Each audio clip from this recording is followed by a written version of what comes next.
Shalom, ótimo dia para nós. Bora para a leitura do último capítulo. Chegamos no capítulo 21 de Juízes. Ontem lemos uma parte forte do capítulo 20, a qual nós vimos uma tribo sendo destruída por conta da escolha que teve.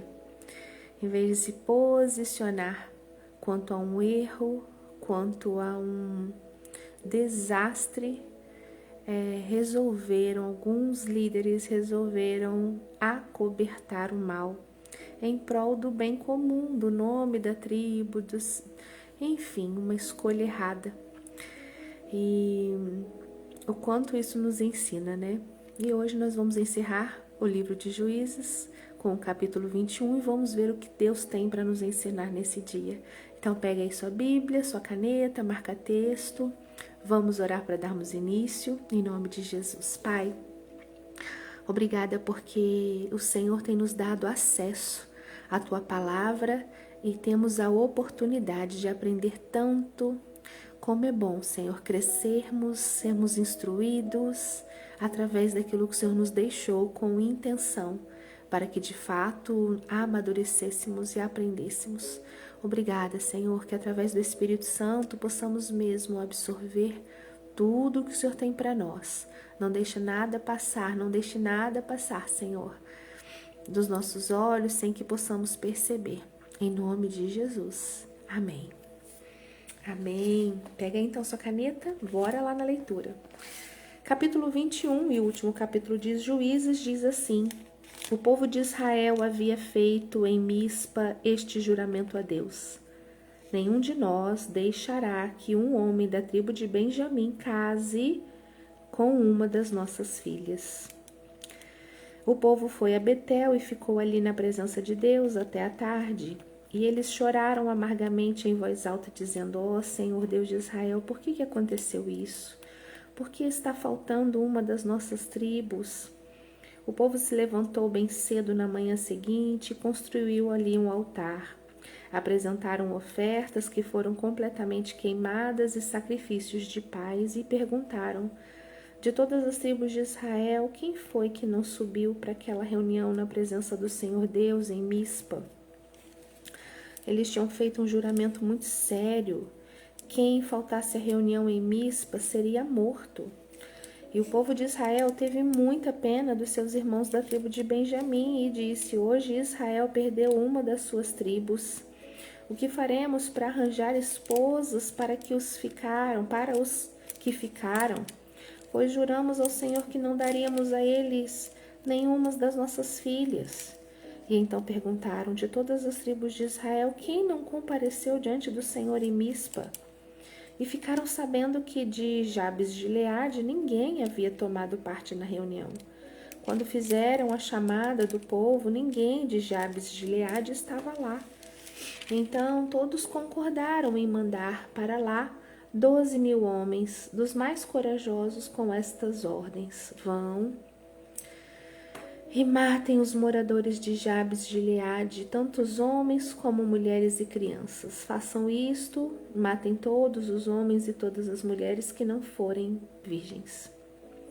E eles encontraram 400 virgens em Jabes de Gileade e as levaram ao acampamento de Siló, que fica na terra de Canaã.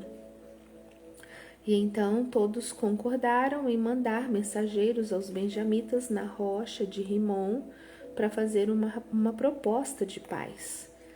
Aí os benjamitas voltaram e receberam aquelas 400 moças de Jabes de Gileade. Porém, não havia moças em número suficiente para todos. E então o povo ficou com pena dos moabitas, pois pela vontade do Senhor estava faltando uma das tribos de Israel. E aí os chefes do povo de Israel disseram: Não há mais mulheres na tribo de Benjamim. O que vamos fazer para arranjar esposas para os que ficaram? E o povo de Israel não deve perder uma das suas 12 tribos. temos de achar um jeito da tribo de Benjamim não acabar. Porém, não podemos deixar que eles casem com as nossas filhas. E eles falavam isso porque o povo de Israel havia amaldiçoado quem deixasse um benjamita casar com a sua filha. E então disseram: a festa anual do Senhor na cidade de Siló está perto. Siló fica ao norte de Betel, ao sul de Lebona e a leste da estrada em que vai de Betel a Siquém. Versículo 20. E os chefes do povo de Israel disseram aos benjamitas: vão, escondam-se nas plantações de uvas e fiquem vigiando. Durante a festa, quando as moças de Siló saírem dançando, vocês também saiam das plantações de uvas. Cada um agarre uma das moças e leve embora para a terra de Benjamim. E assim, quando os pais ou irmãos delas vierem se queixar, nós poderemos dizer: por favor, deixem que elas fiquem, porque na batalha contra Jabes de Gileade não conseguimos mulheres para todos os benjamitas. E vocês não serão culpados de quebrarem a promessa, pois não deram as suas filhas a eles, elas foram roubadas. E assim fizeram os benjamitas. Cada um deles escolheu uma esposa entre as moças que estavam dançando e a levou embora. Então voltaram para sua terra, construíram de novo as suas cidades e ficaram morando ali. Enquanto isso, os outros israelitas saíram, e cada um voltou para sua tribo e a sua família e as suas terras. Naquele tempo não havia rei em Israel, e cada um fazia o que bem queria. Ai, Deus, misericórdia, gente.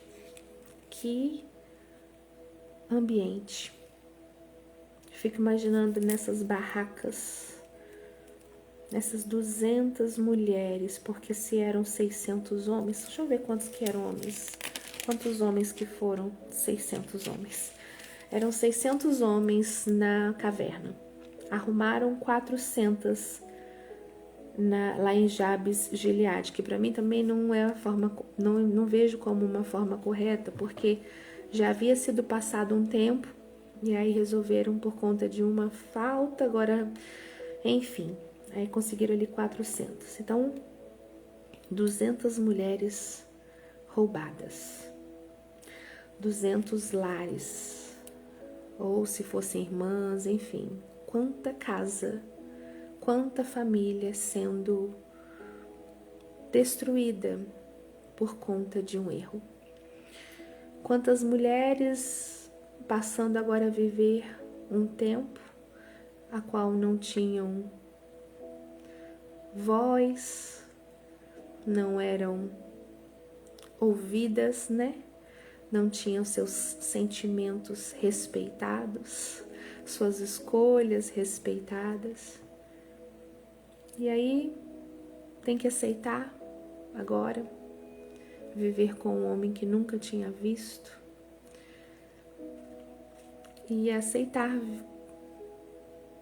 Imagina as primeiras noites, sentindo falta, às vezes já tinham com quem imaginava viver sua vida, ou seus irmãos mais novos, ou seus pais, deixaram sua família, às vezes saíram: amanhã a gente continua, amanhã vai ser seu aniversário, mãe, amanhã a gente faz isso. Tudo ficou para trás por conta do erro de alguns. 200 mulheres. Tão forte, né, gente? A gente vê aqui na Bíblia algo que aconteceu há tanto tempo atrás, mas parece que isso continua se repetindo. Isso que eu acabei de falar acontece em outros lugares. Eu acredito que em outros países, mas já pensou? Você até que mesmo no Brasil tem lugares ainda onde agem assim? Meu Deus. Meu Deus. Quantas vidas deixando de seguir os seus propósitos, os seus não, né? Os propósitos de Deus para elas por conta de erros de uns, escolhas de outros são colocadas como objeto, como coisa, como... Ai, que forte! E termina o livro dizendo: naquele tempo não havia rei em Israel e cada um fazia o que bem queria. Por isso que estava tendo erro atrás de erro. Jesus amado, que tempo, hein? Que tempo que o povo estava passando. E ainda assim, será que ele no meio tinha aqueles que mantinham? Eu creio, tá? Ainda deveria ter uns ali, os remanescentes, né? Os remanescentes. Oh, Deus. Obrigada, Senhor, por esta leitura. Obrigada porque nós encerramos mais um livro. Como aprendemos com Juízes. Como aprendemos com este livro. Ensina-nos, Pai. Queremos mesmo aprender e crescer no Senhor. Obrigada por esse privilégio. Amém e amém. E diz assim, na nossa ferramenta aqui, na nossa compreensão. Chegamos ao capítulo 21. É um desfecho agridoce. O capítulo anterior foi o da guerra e este é o da reparação traumática. Israel percebe que em sua ânsia por justiça, quase extinguiram um dos seus próprios membros, a tribo de Benjamim. E o livro termina em um tom de melancolia. Tentam resolver o problema populacional de Benjamim, mas ao fazerem isso, vemos novamente o povo tomando decisões baseadas no parece reto aos nossos olhos, sem consultar a Deus plenamente. Juízes 21, as consequências e o restauro quase impossível. O que esse final nos deixa de lição? Primeiro, cuidado com as reações em cadeia. Uma decisão errada leva a outra. A falta de liderança e o agir conforme a nossa própria cabeça nos leva a um labirinto onde cada saída parece pior que a entrada. Que a gente busque a Deus antes de agir, para não ter que passar a vida tentando consertar os estragos de decisões precipitadas.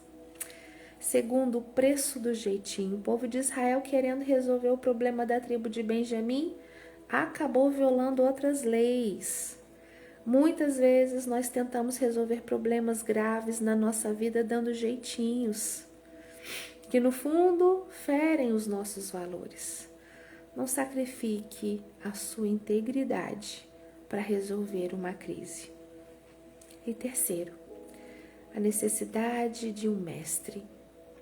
O livro termina com a frase: naqueles dias não havia rei em Israel, e cada um fazia o que parecia reto aos seus próprios olhos.